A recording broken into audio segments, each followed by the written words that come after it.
Halo teman-teman, selamat siang, pagi, sore, malam.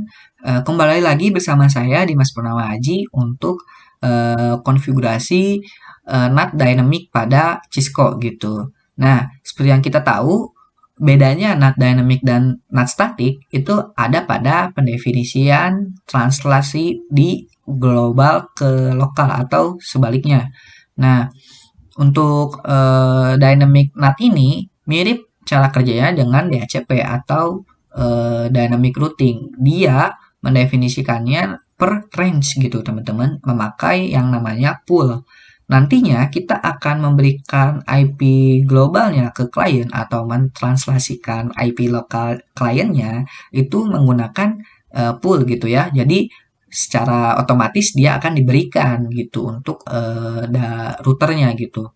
Jadi nanti kita nggak kayak NAT static kayak kemarin di video sebelumnya ya teman-teman, didefinisikan satu-satu gitu. Bayangin nanti kalau misalkan ada 100 klien gitu atau ribuan klien. Nah, capek tuh ya network engineer-nya dalam mendefinisikan satu-satu si translasi IP globalnya gitu. Nah, oleh karena itu terciptalah NAT Dynamic ini gitu. Nantinya kita akan konfigurasikan range pool IP outside global given-nya di sini 20.50 sampai 20.100 yang artinya kita akan beri dia 51 klien untuk dia terhubung ke internet seperti itu. Yang mana nanti PC2 yang tadinya tidak terhubung ke internet, dia akan terhubung internet teman-teman nih ya, yang sebelumnya di NAT static. Nah, static kan tadi tidak terhubung internet ya di PC2 ini. Nah, nantinya dia akan terhubung internet. Kenapa? Karena dia masih mencakupi untuk range yang diberikan IP outside teman-teman ya. Karena 51 sama 3 itu masih nyisa banyak ya teman-teman. Ada berapa gitu ya. Di sini sama ya IP inside-nya sama kayak tadi di IP NAT static. Di sini IP outside-nya 20.50, lalu kemudian di sini 20.51, lalu kemudian di sini 20.52 gitu. Jadi dia berurutan gitu, nggak bisa ngacak. Seperti itu teman-teman ya. Cara kerjanya mirip kayak waiting list gitu, kayak queue gitu, mengantri. Jika nanti request-nya full atau kliennya full, nanti dia yang tidak cukup hostnya, dia akan menunggu untuk mentranslasikan IP NAT-nya gitu. Jika dari salah satu kliennya udah mati itu atau sudah keluar misalkan dari range poolnya, nah IP NAT globalnya akan diberikan gitu ke yang tadi menunggu gitu. Mirip cara kerjanya ya sama DHCP server. Mirip sama cara kerja yang tadi saya mungkin jelaskan di pertemuan sebelumnya di lab atau di video sebelumnya gitu teman-teman. Pastikan juga sama ya konfigurasi untuk skematik jaringannya dengan juga IP-nya gitu. Kalian lakukan hal yang sama juga di sini ya. Karena saya udah mengisi IP-IP-nya karena sudah dijelaskan juga bagaimana cara mengkonfigurasi penambahan IP. Jadi kalian harusnya udah bisa gitu. Jadi di sini kita akan lakukan konfigurasi NAT Dynamic saja gitu dan juga routing ke internet. Oke. Oke ya, pastikan sama di sini juga. Oke, gitu sama ya, mirip ya kayak yang tadi. Oke, seperti ini. Lalu kemudian routing selanjutnya seperti ini gitu. Oke, mungkin langsung saja ya teman-teman untuk konfigurasinya. Nah, untuk konfigurasinya kalian juga sama berkecimpung pada router ini.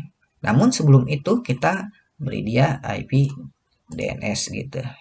Belum ya, google.com. http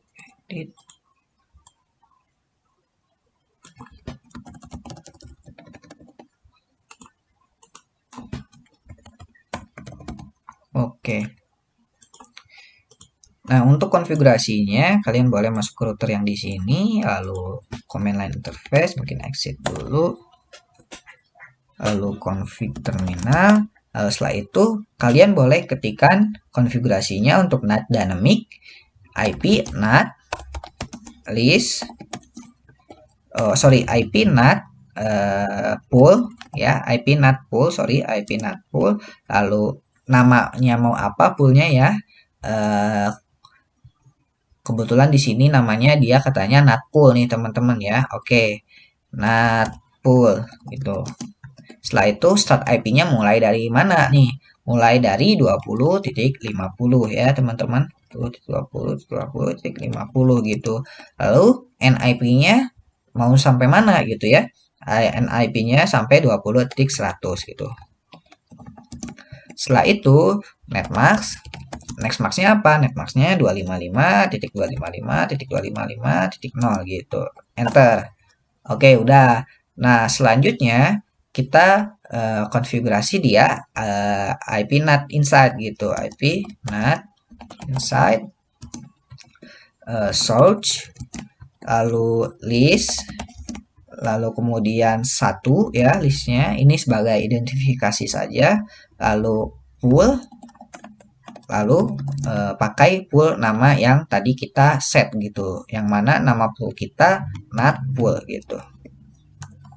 Untuk teman-teman, kalau misalkan kalian menggabungkan DHCP server dengan Dynamic NAT, pastikan poolnya tidak bertabrakan ya. Maksudnya poolnya tidak sama gitu. Dikarenakan nantinya jika sama, nanti ada semacam collision. Jadi dibedakan saja ya teman-teman untuk namanya, penamaan poolnya dari Dynamics DHCP server dan Dynamic NAT-nya gitu. Mungkin boleh teman-teman lakukan kalau misalkan yang ini udah berhasil ya melakukan skematik jaringan yang saya lakukan ini. Kalian boleh nih ya teman-teman lakukan sekarang untuk DHCP-nya, penambahan di kliennya. Kan klien di sini masih statik ya teman-teman tuh. Di sini kalau misalkan kalian lihat IP configuration-nya masih statik. Nanti boleh ya teman-teman untuk semacam expand untuk keilmuan kalian. Kalian boleh gitu penambahannya bisa menggunakan DHCP server yang tadi telah saya jelaskan di video sebelumnya atau sudah saya jelaskan di lab gitu ya teman-teman. Pasti udah paham gitu ya, udah mengerti gitu untuk alur-alur konfigurasinya. Oke, lanjut. IP NAT inside source list 1 pool NAT pool, lalu kemudian enter gitu. Nah, setelah itu access list permit access list 1 ya, ID nomor yang tadi kita set 1 ya, kebetulan access list 1, lalu kemudian permit gitu ya. Permit ini menandakan bahwasannya mengalaukan suatu jaringan ya, memberikan izin gitu ya. Permit address to match gitu. Network yang mau kita lakukan permit gitu, yang mana IP lokal yang blok jaringan berwarna hijau ini ya, yang mana 192.168 networknya ya 1.0 gitu. Lalu kemudian wildcard bitsnya. Nah, wildcard bitsnya itu dia semacam netmask versi Cisco-nya ya. Nah, saya kan udah menjelaskan ya di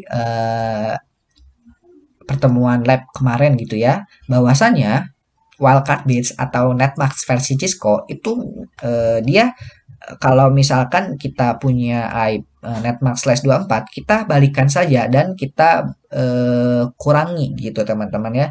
Misalkan ambil contoh 255.255.255.0 gitu untuk prefix /24. Nah, kalau prefix /24 kita balikin saja jadi 0.0.0.255. Untuk informasi lebih lengkapnya, kalian boleh searching bagaimana tabel di setiap prefix wildcard bitsnya teman-teman. Mangga gitu, dipersilahkan. Oke, untuk studi kasus kali ini dia netmasknya /24, yang mana wildcard bitsnya nanti 0.0.0.255 gitu. Enter. Oke, sudah beres teman-teman. Selanjutnya kita lakukan pendefinisian portnya.